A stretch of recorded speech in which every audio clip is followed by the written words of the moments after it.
Yan guys, oh. Ang ganda ng mga bean sprouts ko. Homemade bean sprouts. Ang ganda ng tubo. Makagulay na naman kami para sa mga busing.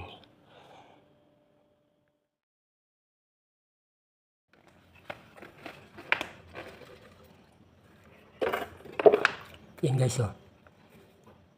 Ang ganda ng tubo ng aking bean sprouts.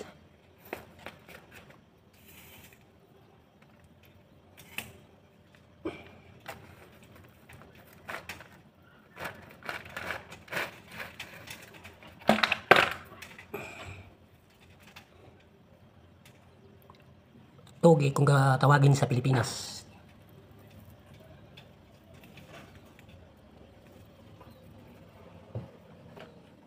Yan guys, oh. Ganda ng tubo, no. Ang tataas ng mga toge kung sa Pilipinas.